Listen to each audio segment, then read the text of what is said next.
जनतेच्या विविध प्रश्नांसाठी माकपा, लाल बावटा, एस.एफ.आय. व डी.वाय.एफ.आयच्या शहादा प्रांत कार्यालयावर धडक मोर्चा.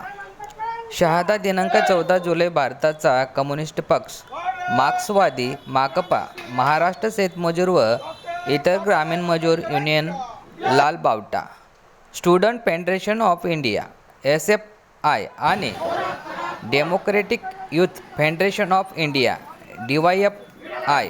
यांच्या संयुक्त विद्यमानाने जनतेच्या विविध प्रलंबित प्रश्नांसाठी आज शहादा प्रांत कार्यालयावर धडक मोर्चा काढण्यात आला. मोर्चात शेतकरी, मजूर, आदिवासी, विद्यार्थी, युवक, महिला आणि नागरिक मोठ्या संख्येने सहभागी झाले होते. प्रांत कार्यालयासमोर झालेल्या सभेत विविध वक्त्यांनी शासनाच्या जनविरोधी धोरणाचा निषेध करत सर्वसामान्यांच्या प्रश्नावर तातडीने निर्णय घेण्याची मागणी केली. यानंतर प्रतिनिधी मंडळाने प्राप्त अधिकाऱ्यांना निवेदन सादर केले.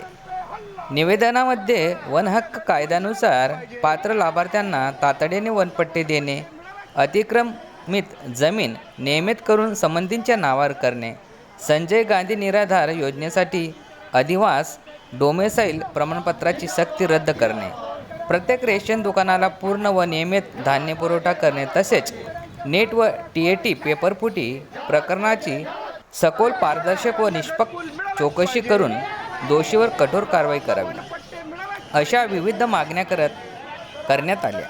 यावेळी वक्त्यांनी सांगितले की गरीब शेतकरी, शेतमजूर, आदिवासी, विद्यार्थी आणि बेरोजगार युवकांच्या न्याय मागण्याकडे शासनाने तातडीने लक्ष द्यावे.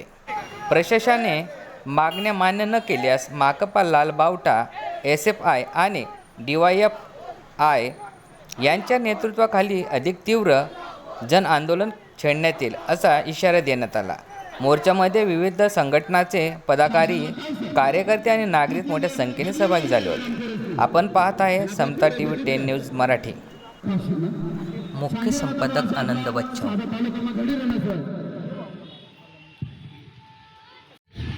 आज प्रांत कार्यालयावर आमच्या धडक मोर्चा आहे आणि आमच्या या ठिकाणी मुख्य मागण्या अशा आहेत की आमच्या या महाराष्ट्र सरकारने अथक परिश्रमातून मागण्या मंजूर केलेल्या आहेत.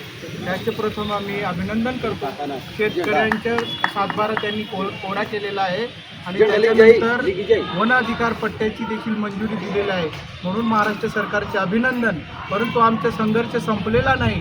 आता आमचा संघर्ष आहे गायरान जमीन आणि सर्वांना घरकुल मिळाला पाहिजे. त्याच्यानंतर जे आता अन्याय अत्याचार होत आहे ते थांबले पाहिजे.